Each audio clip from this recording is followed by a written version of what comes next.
Hi, this is Sean D'Souza from psychotactics.com, and you're listening to the 3-Month Vacation Podcast. This podcast isn't some magic trick about working less. Instead, it's about how to really enjoy your work and enjoy your vacation time. This is the 3-Month Vacation, and I'm Sean D'Souza.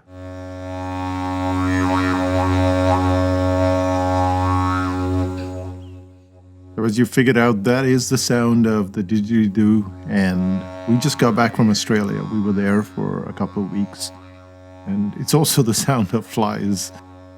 They're always buzzing around you. And since we've been back, it's been a very busy week. It's been Renuka's birthday, it's my birthday. And here we don't just have a birthday, we have a birth week. We have more than one party. It's also the week that the Christmas tree goes up. Yes, the Christmas tree goes up around my birthday. It has done so for the last 25 years.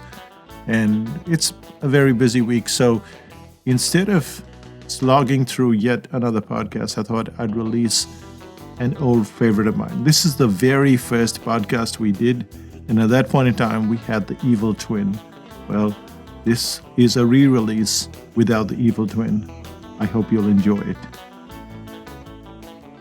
But the bigger message that you're probably getting here is that most of us write newsletters and do podcasts or some kind of communication with our clients.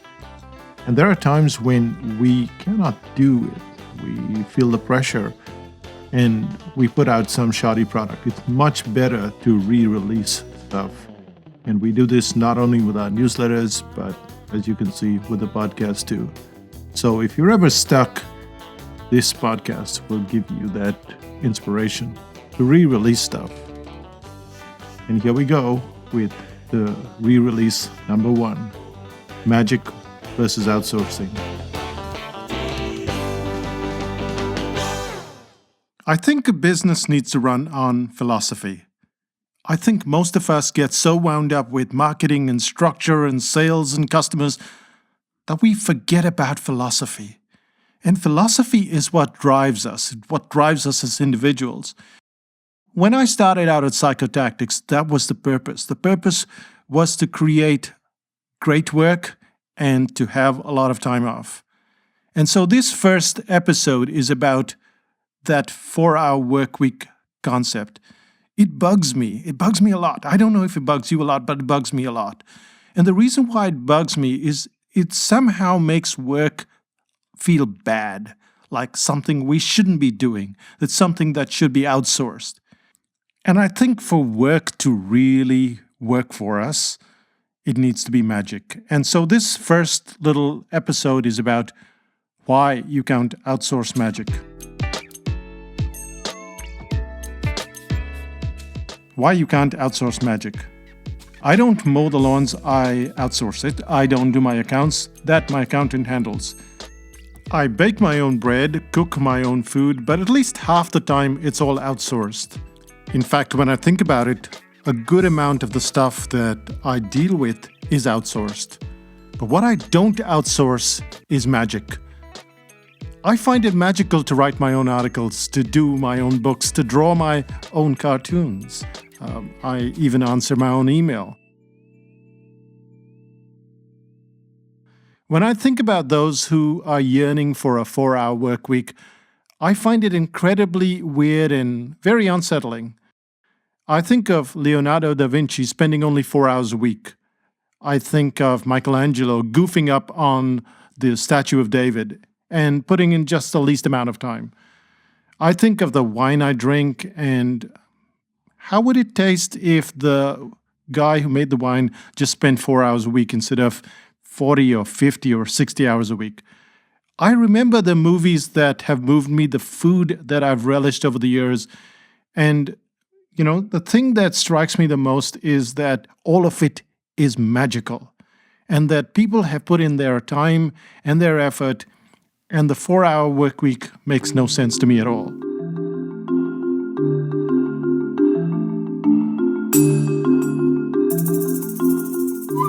You can create money in 4 hours, but you can't create magic. money isn't magic. It may seem that way when you're struggling in a job that you have no control over, a life that seems to push and pull you in all directions. At that point, money and magic might seem like one and the same thing, and yet it isn't. Work is magic. Work well done is something that we all yearn for, and try as you may, you can't really outsource the important things in your life.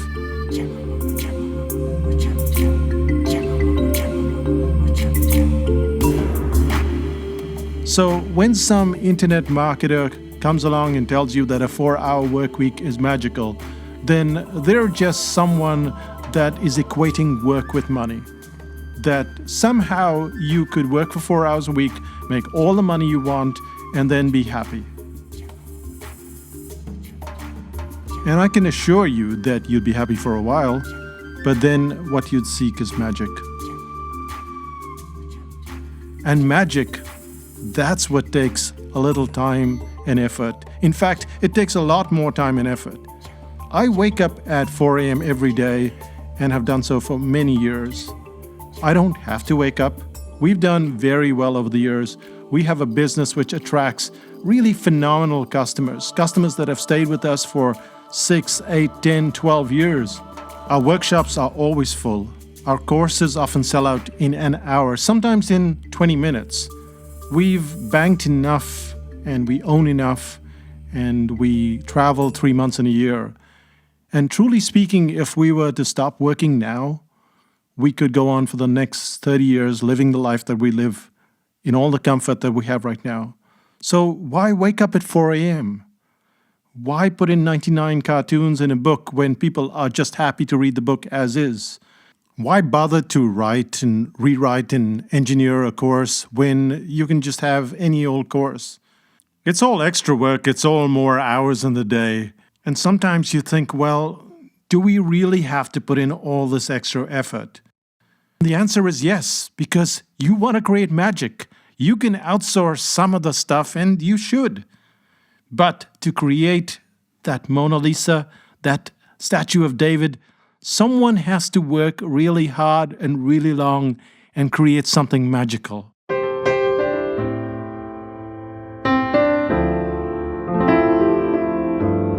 The 4-hour work week, that's a nice idea. But magic, that's what we really want to achieve and aspire for.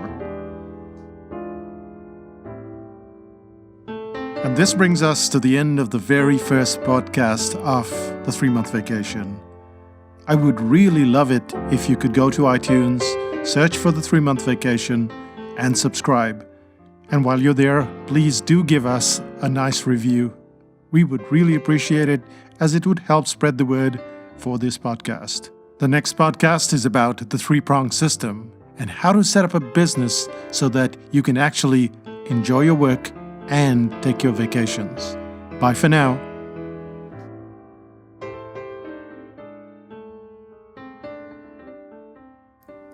Yes, that was the very first podcast, and it took me by surprise. It was just 8 minutes long. Now the podcasts are around 15 to 20 minutes long, but back then it was just 8 minutes long. Not a lot of stories, a lot more stories now. So a lot has changed in that 1 year, and this is how things work. We change, we improve, as long as we keep going. If you've enjoyed this podcast and you haven't already left that review on iTunes, then I would encourage you to do so. And also read the Brain Audit and join us in the membership at 5000 BC. That's me, Sean D'Souza, saying goodbye from the shortest podcast ever on the 3-month vacation. Bye for now.